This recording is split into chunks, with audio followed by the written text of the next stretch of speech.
하나님이 우리와 함께 하십니다.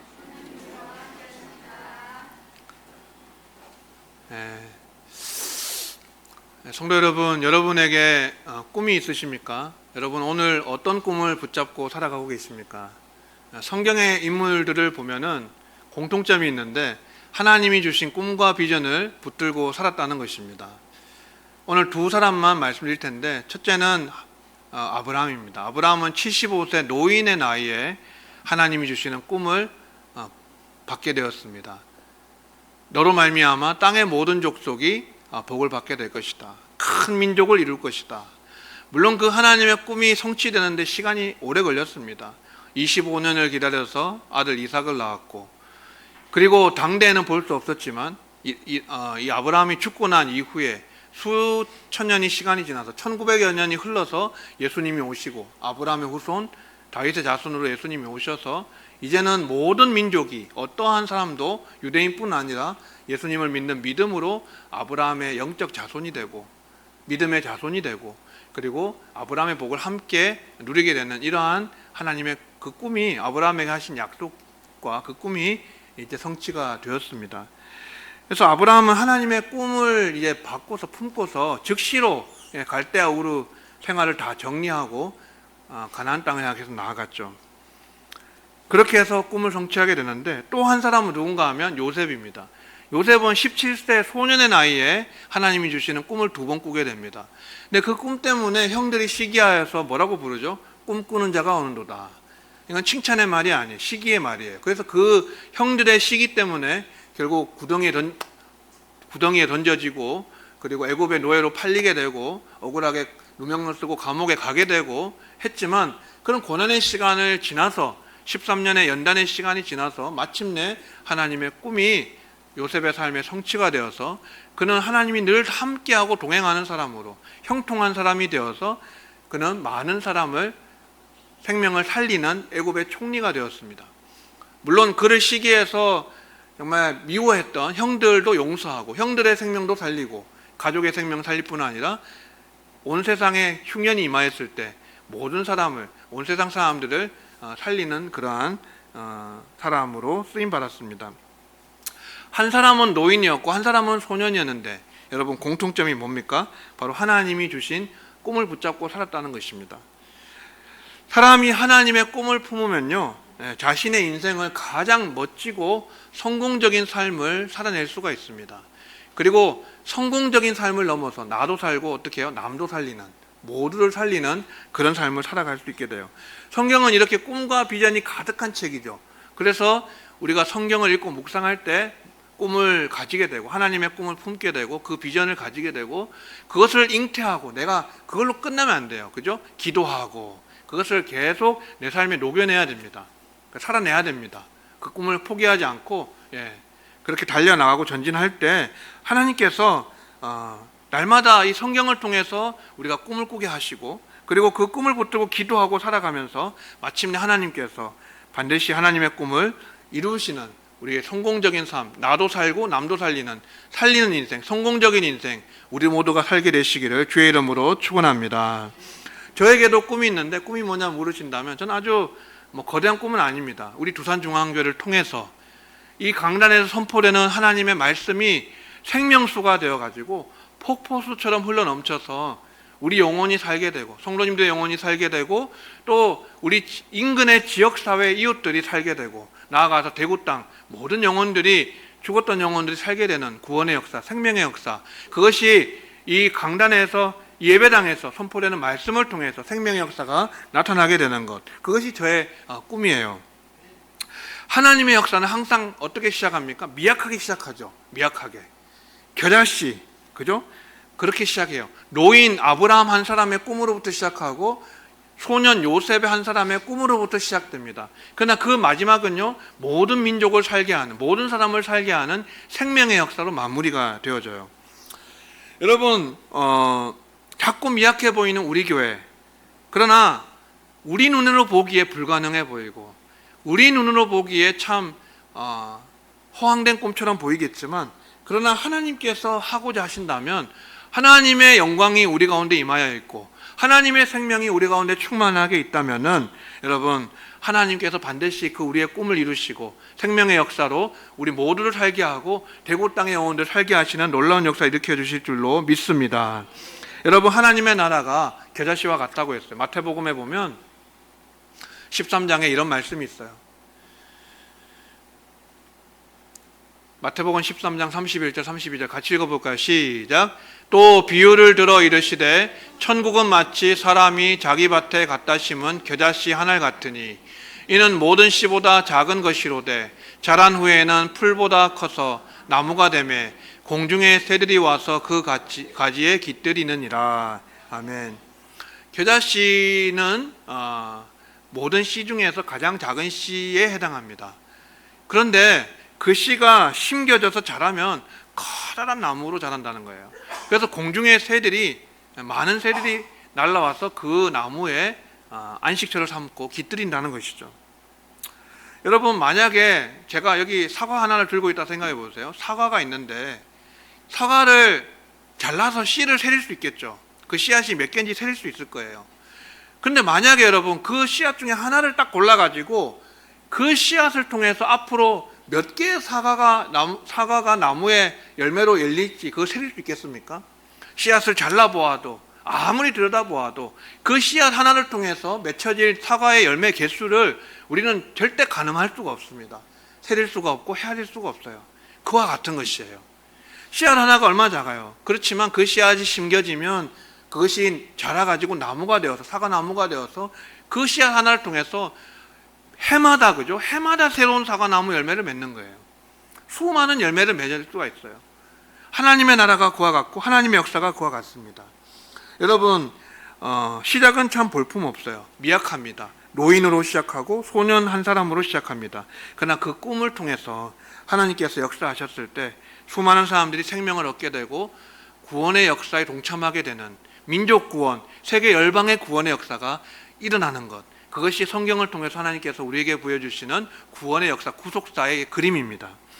여러분, 우리가 그래서 하나님 말씀을 통해서 꿈을 붙들고 사는 인생, 나는 꿈이 없어요, 나는 이제 인생 다 살았어요, 그게 아니라 여러분, 노인 아브라함도 그 꿈을 붙들었을 때 열방의 조상, 믿음의 조상이 되는 그 꿈이 이루어졌잖아요. 여러분, 늦지 않았습니다. 하나님의 말씀 속에서 꿈을 붙들고 비전을 붙들고 그 꿈을 잉태하시고 날마다 기도로 그것을 여러분 소화하시고 내 것으로 만드시고 그리고 삶에 녹여내시고 하나님 말씀에 순종함으로써 여러분 그 겨자씨만한 작은 꿈이 결국은 나무가 되고 많은 새들이 깃들이고 또 사과나무가 되어서 많은 사과 열매가 맺히는 많은 사람을 살리는 생명의 역사로 나타나기를 주의 이름으로 축원합니다. 오늘 본문도 에스겔이 본 환상, 성전 환상에 대한 이야기인데 여러분, 에스겔서에는 환상이 가득해요. 참 어렵고 난해한 그런 환상들이 많이 있는데 그 중에 대표적인 환상이 두 가지가 있다면 바로 37장에 나오는 골짜기에 가득한 마른 뼈 환상, 그것이 뭐가 되죠? 군대가 되고 무덤에서 나와서 그 뼈들이 이제 극히 큰 하나님의 군대가 되는 환상을 에스겔이 본 것이 대표적인 환상이고요. 두 번째 대표적인 환상이 오늘 본 성전의 환상, 에스겔이 본 성전 환상입니다. 이것이 40장부터 시작해서 기록이 되어 있습니다. 이 성전 환상을 에스겔이 보게 되는데 여러분, 이 오늘 성전에서 흘러나오는 물, 이 환상이 어떻게 됩니까? 성전에서 흘러나온 물이 강을 이루게 됩니다. 그죠? 강을 이루고 큰 강물이 되어가지고 이르는 곳마다, 닿는 곳마다 모든 죽은 것을 살리는 생명의 역사를 일으키는 그 환상을 에스겔이 보게 됩니다. 이 두 환상, 마른 뼈 환상과 성전의 환상 모두가 다 하나님의 회복의 역사를 그리고 있어요. 생명의 역사를 그리고 있고 회복의 역사를 그리고 있어요. 그래서 사실 이 환상을 봤을 때 에스겔은 바벨론의 포로로 있었고 그들에게는 이제는 더 이상 우리에게 희망과 소망이 없다라고 했던 그 시절에 하나님께서 보여주신 환상이기 때문에 이스라엘 백성에게도 희망과 소망이 넘치는 환상일 뿐 아니라 오늘 이 말씀을 읽는 우리들에게도 이 말씀은, 이 환상은요 생명으로 또 소망으로 희망으로 가득한 그런 환상이라고 할 수 있습니다. 이스라엘에는 역사적으로 성전이 몇 개가 있었냐면 3개가 있었습니다. 첫 번째는 솔로몬이 지은 성전이고, 두 번째는 스룹바벨이 바벨론 포로에서 귀환하여서 재건한, 무너진 성전을 재건한 그 성전이 있었고, 세 번째는 헤롯 대왕이 증축한 성전입니다. 그런데 유대인들은 이 헤롯 성전을 제3성전이라고 부르진 않습니다. 왜냐하면 헤롯이 유대인의 환심을 사기 위해서 증축한 것인데, 이거는 제3성전이라고 부르지 않아요. 이 세 가지 성전이 있는데, 그런데 이제 에스겔이 환상으로 본 이 성전은 이 세 가지와 아무 상관이 없어요. 솔로몬 성전과도, 스룹바벨 성전과도, 헤롯 성전과도 상관이 없습니다. 솔로몬 성전이 바벨론 느부갓네살 군대에 의해서 무너진 지 13년 후에 에스겔이 이 성전 환상을 보게 됩니다. 그러니까 이 뒤에 나타나는 스룹바벨 성전, 헤롯 성전과는 아무 상관이, 그것을 모르는 상태에서 본 환상이고요. 그리고 솔로몬 성전과도 아주 그 모양과 격식이라든지 크기라든지 다 다르거든요. 한번 보여주시면 그림이 있는데, 이게 바로 학자들이 이제 연구해서 에스겔이 본 성전 환상의 그 수치들을, 모양을 이제 한번 그림으로 그려본 거예요. 차이점이 몇 가지 있습니다. 첫 번째, 이게 직사각형 모양, 뜰이 직사각형 모양이 아니고 정사각형 모양이에요. 이게 다르다는 것이고, 그 다음에 뜰 이름의 차이가 있습니다. 보통 이스라엘 성전에는 이방인의 뜰, 그 다음에 여인의 뜰, 그 다음에 제사장의 뜰, 이렇게 구분이 되어 있는데, 요 에스겔이 본 성전에는 바깥뜰, 안뜰, 그리고 성전뜰, 이렇게 구분이 되어 있습니다. 이방인과 유대인의 차이가 없어졌고, 구별이 없어졌고, 남녀의 구별이 없어졌습니다. 그 다음 두 번째, 보통 성전 안에 성소가 있고 지성소가 있잖아요.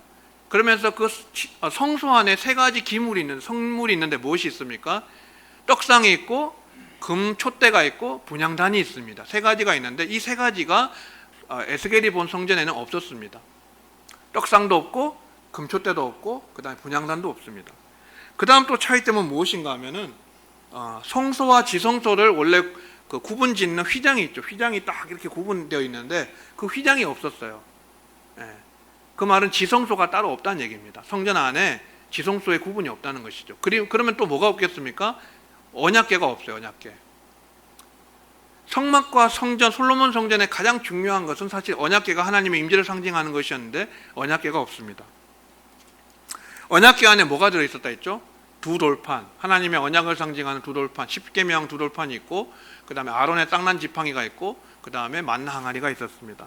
이것이 없어요. 그 다음 마지막으로 어떤 차이점이 있냐? 여기 보면 번제단은 있어요. 번제단은 있는데 물두멍이 없습니다. 물두멍이 없어요.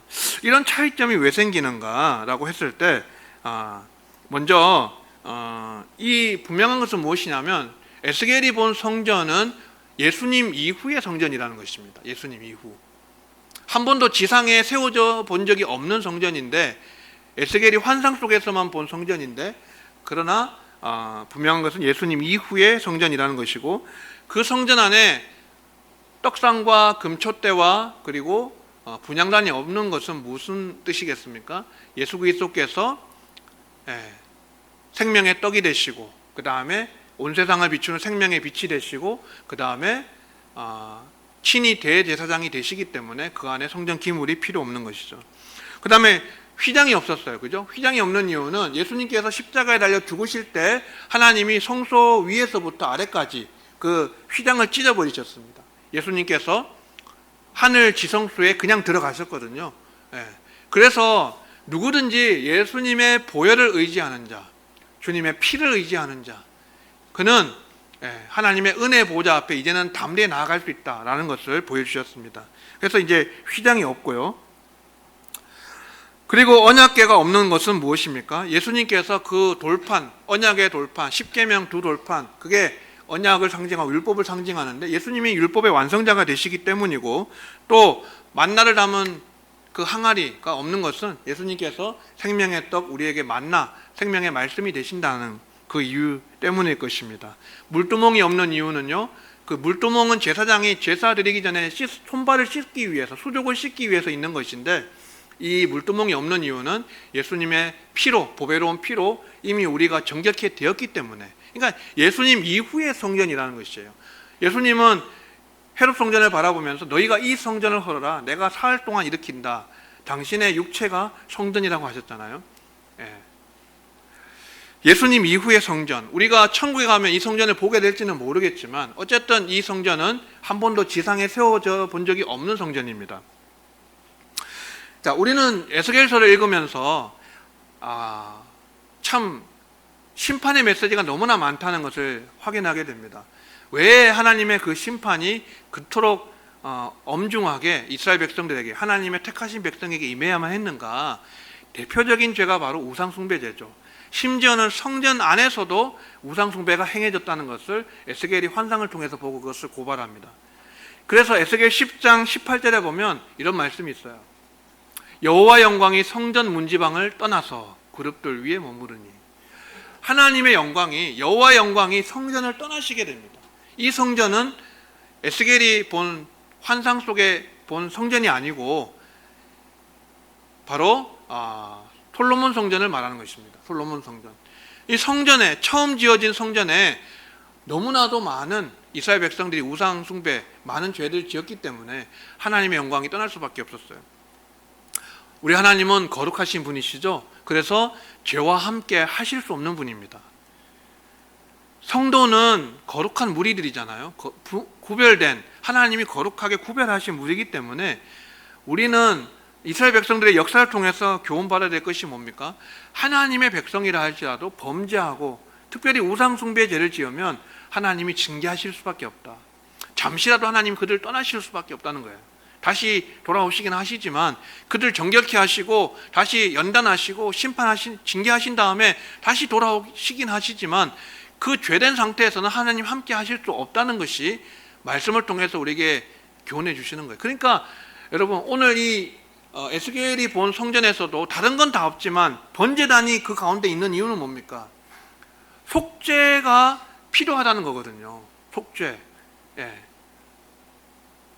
우리가 하나님 앞에 이 거룩한 성전에 나아갈 수 있는, 신약 시대도 여전히 예수 그리스도의 우리가 보혈을 의지해서 하나님 앞에 나가고 2000년 전에 예수님께서 십자가에 달려서 모든 속죄를 이루셨지만 오늘도 우리는 여전히 어떻게 해야 됩니까? 우리 죄를 회개하고 우리 자신을 정결케 하고 우리의 죄로 얼룩진 삶을 씻고 하나님의 그 보혈의, 주님께서 우리에게 주신 보혈의 은혜로 계속해서 깨끗하게 씻어야 하나님 앞에 나아갈 수 있다는 거예요. 하나님은 거룩하시니까 죄와 함께 하실 수 없거든요. 하나님의 영광이 떠나는 거예요. 죄로 가득한 성전, 우상 숭배로 얼룩진 그 성전을 영광이 떠나시는 장면을 에스겔이 보았습니다. 그런데 하나님께서 에스겔에게 보여준 그 성전에 하나님의 영광이 다시 돌아오게 돼요. 그게 43장에 기록되어 있어요. 43장 4절 5절 우리 같이 읽어보겠습니다. 시작.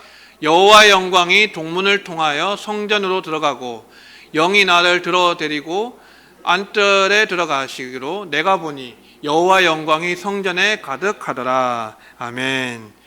이 성전은 솔로몬 성전이 아니에요. 에스겔이 환상 속에서 본 성전이에요. 그 성전의 동쪽 문으로 하나님의 무엇이 들어갑니까? 영광이 들어갑니다. 솔로몬 성전에서 떠났던 하나님의 영광이 그 환상 속에 본 성전에 들어갔어요. 그리고 하나님의 영광이 그 성전 안에 가득하고 충만했습니다. 사랑하는 성도 여러분, 하나님의 성전이 특별한 이유가 뭘까요? 교회가 특별한 이유가 무엇이겠습니까? 일주일에 한 번 사랑하는 성도들, 형제자매들 만날 수 있기 때문에 특별한 곳입니까?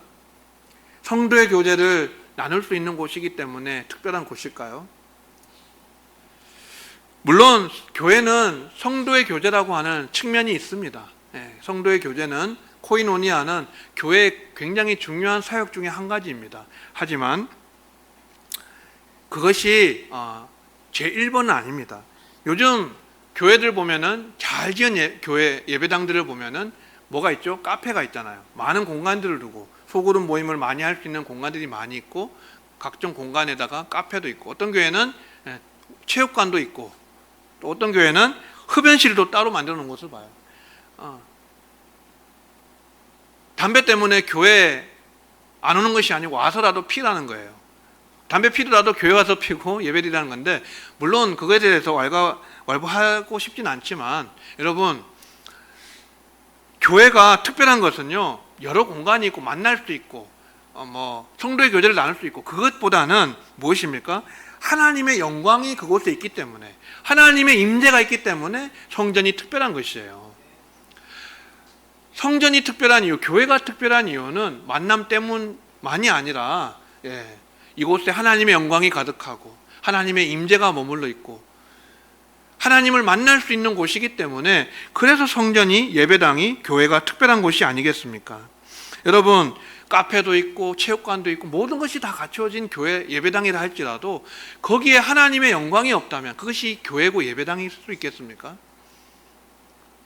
많은 편의를 제공하고 많은 공간들이 있고 여러 가지를 가능하게 하는 그런 예배당이라 할지라도, 여러분, 그곳에 하나님의 영광이 없다면은 그것은 진정한 교회라고 할 수가 없어요. 우리가 왜 주일에 이 금 같은 시간에 이곳에 나와야 합니까? 이곳에 1시간 동안 예배드리러 나옵니까? 이곳에 하나님의 영광이 있기 때문에 그렇고 하나님의 임재를 경험할 수 있기 때문이 아닙니까?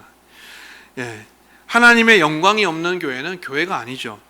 모이고 교제를 나눌 수 있는 곳은 교회가 아니더라도 세상에 널리고 널린 게 공간이에요. 카페를 가도 여러 군데를 가도 우리가 얼마든지 교제할 수 있고 모일 수 있어요. 그런 공간은 너무나 많아요. 근데 교회가 특별한 이유는 이곳에 하나님의 영광이 머물고 하나님의 임재가 있는 곳이기 때문인 줄로 믿습니다. 우리 교회가 무엇보다, 우리 교회는 좀 불편한 게 많을 수 있고 공간이 협소할 수 있고 또 카페도 없지만, 그러나 좀 불편하더라도 하나님의 영광이 충만한 교회라고 한다면 우리 교회는 참으로 복된 교회고 하나님이 기뻐 받으시는 교회인 줄로 믿습니다. 하나님의 영광이 가득한 그런 교회를 꿈꾸는 우리가 되었으면 좋겠습니다. 하나님의 영광이 가득한 성전에 무엇이 충만하겠습니까? 하나님의 생명이 충만해요. 하나님의 생명. 그것을 오늘 본문이 우리에게 보여주고 있는데 1절, 2절을 보시면 에스겔이 본 성전 환상에 성전 문지방에서 물이 흘러나옵니다. 그죠? 여기 이제 동쪽에 이제 문이 있는데 이게 입구입니다. 들어가는 출입구인데 여기에 성전 방향이 동쪽으로 향하여 있습니다. 그래서 하나님이 동쪽에서부터 들어오신다라고 성경이 표현하는데, 이 동쪽을 향한 문에, 정문에 그 성전 문지방에서부터 물이 졸졸졸 흘러나와요. 흐르다가 제단 남쪽으로 흘러내리는데 2절에 보시면 그 다음 절에 북쪽으로 나아가서 바깥길로 꺾여 동쪽을 향한 바깥문에 이르렀는데 보니까 물이 그 오른쪽에서 스며 나오더라. 이 스며 나온다는 말은 큰 물줄기가 아니라는 거예요. 우리 말의 의성어로 바꾼다면은 졸졸졸 아니면 똑똑똑 이런 의성어로 바꿀 수 있을 거예요. 조금씩 흘러나오는 거예요. 조금씩 스며 나오는 이런 물. 근데 이 물줄기가 나중에 어떻게 되냐면 큰 강이 되어요. 이 흐르는 물이 작은 물줄기로 시작해서 여기 그는 누구냐 하면은 40장에 보면은 놋같이 빛난 사람이라고 표현되어 있는데 천사일 수도 있고 선지한 그리스도일 수도 있겠습니다. 어쨌든 이 사람이 에스겔에게 성전 문을 나가서 이 물줄기가 흘러나오는데 천척을 측량하라고 합니다. 이 한 척이 얼마냐면은 여기 팔꿈치에서 요 중지까지가 원래 한 규빗입니다. 근데 이게 45.6cm 정도 되는데 여기에다 한 뼘을 더한 것이 한 척이에요. 그러니까 한 53cm 정도 됩니다. 그러니까 53cm가 한 척이니까 천 척이면 대략 몇 미터입니까? 500m쯤 되는 거예요. 530m. 그러니까 500m 가서 거기 들어가 보라고 이제 말하죠. 그러니까 이제 에스겔이 그 물에 들어가니까 어떻게 돼요? 발목까지 물이 차오릅니다. 또 천척을 측량해서 들어가 보라고 하니까 들어가니까 이제는 무릎까지 차오릅니다. 또 천척을 측량해 들어가니까 허리까지. 그 다음 천척을 측량하니까 한 2km 지점이 넘어가니까 어떻게 돼요? 능히 건널 수 없는 강, 헤엄쳐야만 하는 그런 큰 강이 되었다는 것이에요. 자, 하나님의 성전 문지방에서 흘러나온 물줄기가 어마어마한 큰 강물이 되었어요. 그래서 그 강 좌우편에 무엇이 많았냐면 나무가 심이 많았던 것을 또 에스겔이 보게 됩니다. 8절 말씀 보시면 그가 내게 이르시되 이 물이 동쪽으로 향하여 흘러 아라바로 내려가서 바다에 이르리니 이 흘러내리는 물로 그 바다의 물이 되살아나리라. 아멘.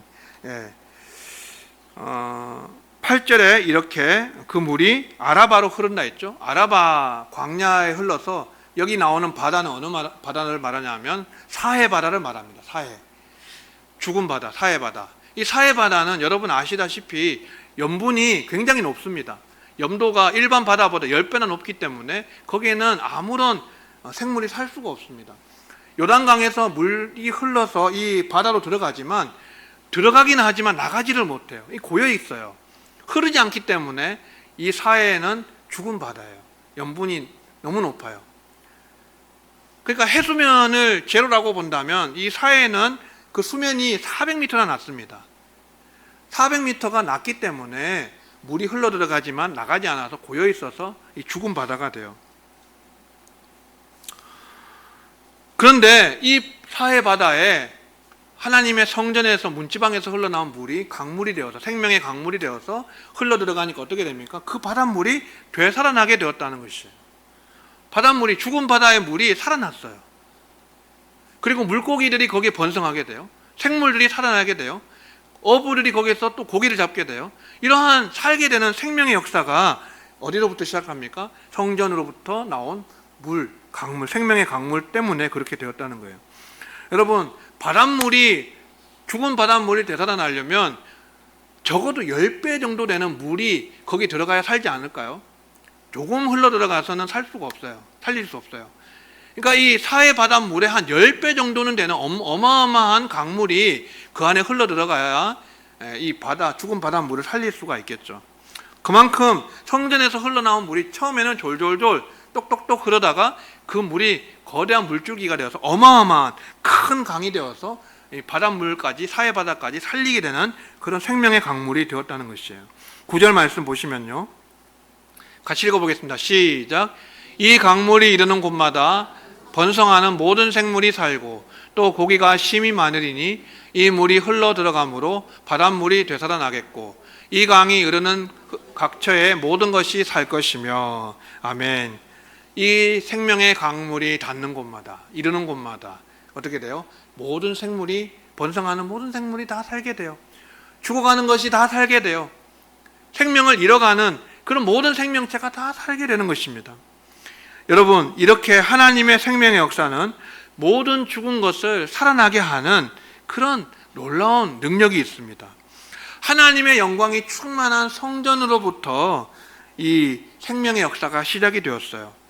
성전에는 하나님의 영광이 충만하였고 하나님의 영광이 충만한 그곳에는 하나님의 생명이 거기서부터 시작이 되어서 이 성전에서 선포되는 말씀과 이 성전에서 역사하는 성령의 역사로 말미암아서 모든 것을 살아나게 합니다. 죽은 영혼도 살아나게 하고 죽은 생명체도 살게 하고 모든 것을 바닷물도 살리는 이러한 만물을 치유하고 살리는 이러한 생명의 역사가 성전에서 흘러나오는 물로부터 시작이 되었습니다. 성경에서 물은 크게 두 가지를 상징하는데 하나님 말씀이고 성령을 상징합니다. 그러니까 성전에는 하나님 말씀이 선포되고 그죠? 예배당에서 하나님 말씀이 선포되고 또 이곳에서 하나님의 성령의 역사가 이루어지잖아요. 성령의 역사, 말씀과 성령의 역사를 통해서 결국은 우리의 영혼이 살고 또 죽어가는 영혼들을 살리고 그리고 모든 생명체, 만물을 살게 하는 그 생명의 역사가 바로 말씀이 선포되고 하나님의 성령이 임재하시는 성전에서부터 시작이 된다는 것이에요. 여러분, 사해에는 바닷물이 고여 있다 그랬죠? 고여 있으니까 흘러가지 않으니까 어떻게 돼요? 죽은 물이 돼요. 바닷물만 죽은 것이 아니고 생명체도 다 죽게 만들죠. 고여 있으면 안 돼요. 하나님의 은혜가 나 혼자에게만 머물러 있으면 안 됩니다. 내 속에만 가두고 있으면 안 돼요. 어떻게 해요? 흘러가도록 해야 돼요. 흘러가도록. 생명의 물줄기가, 은혜의 물줄기가 강물이 되어서 흘러가도록 나누어야 돼. 나누어야 돼. 계속해서 우리가 흘려보내고 나누고 선교를 감당하고 우리의 기도를 흘려보내고 물질을 흘려보내고 또 우리가 받은 은혜를 나누고 할 때 이것이 모든 생명체를 모든 사람을 살게 하는 역사를 일으킨다는 것이에요. 고여있으면 썩고 죽지만 흘려보내고 나누면 모두를 살린다는 것입니다. 그래서 교회는 항상 하나님의 생명과 은혜를 나누어야 됩니다. 우리끼리라고 하는 것은 굉장히 무서운 거예요. 위험한 거예요. 우리끼리만 누리겠습니다라고 하는 것은 안 되는 거예요. 예, 흘러가도록 계속해서 그것이 생명의 강물이 되어서 적시고 또 흐르고 모든 사람을 살리는 생명의 역사가 일어나도록 해야 하는 것입니다. 11절 마지막 12절을 보시면 강 좌우 가에는 각종 먹을 과실나무가 자라서 그 잎이 시들지 아니하며 열매가 끊이지 아니하고 달마다 새 열매를 맺으리니 그 물이 성소를 통하여 나옴이라. 그 열매는 먹을 만하고 그 잎사귀는 약재료가 되리라. 아멘. 자, 이 말씀 보면 결국 이 환상이 우리에게 떠올리는 한 가지 이미지가 있는데 바로 요한계시록 21장 새하늘과 새 땅, 새 예루살렘의 그 그림입니다. 그죠? 새 예루살렘의 그 가운데 뭐가 흐른다고 했죠? 수정같이 맑은 생명수가 흐른다고 했어요. 그리고 그 생명수 강 좌우에 12달 동안 매달 열매를 맺는 그 각종 과실나무, 생명나무가 있어서 만국을 치료하는, 잎사귀는 만국을 치료한다 그랬는데 여기도 보면 그 잎사귀가 약재료가 된다 그랬죠. 열매가 맺히고, 그죠? 생명나무 상징. 그러니까 이 에스겔이 본 환상, 성전 환상이 물론 계시록과 완전히 매칭이 되지는 않습니다. 왜냐하면 요한계시록의 새하늘과 새 땅에는, 거기에서 새 예루살렘 성에서는 사도 요한이 뭘 보지 못했어요? 성전을 보지 못했어요. 왜냐하면 주 하나님이 친히 성전이 되시기 때문에 거기에서 성전을 보지 못했습니다. 그러니까 이것이 에스겔의 성전 환상이 요한계시록과 완전히 일치하진 않지만 겹치는 부분이 상당히 많습니다. 생명의 강물이 흐른다는 것, 그것이 만물을 소생하게 한다는 것, 그 다음에 과실이 맺히고 잎사귀가 약재료가 되고 치유한다는 것, 이러한 생명과 회복의 역사는 계시록과 아주 이렇게 겹치는 부분이 많아요. 사랑하는 성도 여러분, 말씀 맺겠습니다. 하나님이 주시는 꿈과 비전은 아주 위대한 것이에요. 우리가 위대해서가 아니라 하나님이 위대하시기 때문에 하나님께서 주시는 꿈과 비전은 그 어떤 것도 위대하고 놀라운 것입니다. 그래서 오늘 에스겔이 본 환상을 통해서 하나님이 우리에게 또 하나의 꿈과 비전을 주시는데, 그것은 바로 이 성전에서 흘러나온 물이 생명의 강물이 되어서 만국을 살게 하는, 열방을 살게 하는, 우리만 살릴 뿐 아니라 죽은 영혼 살리고 모든 생명체를 살리고 열방 땅끝까지 살리는 이 위대한 꿈과 비전과 환상을 우리가 품고, 그죠? 하나님께서 우리에게 이 비전을 주셨으니까 우리가 품고, 하나님, 우리 두산중앙교회 비록 작고 미약한 공동체지만 우리 교회를 통해서, 이 강단을 통해서 선포되는 말씀이 또 우리가 섬기는 그 섬김을 통해서 우리의 이웃들도 살고 또 많은 영혼을 살리고 대구 땅에 사는 모든 영혼들을 살릴 수 있는 그러한 생명의 역사가 우리 두산중앙교회를 통해서 일어나게 하여 주시옵소서.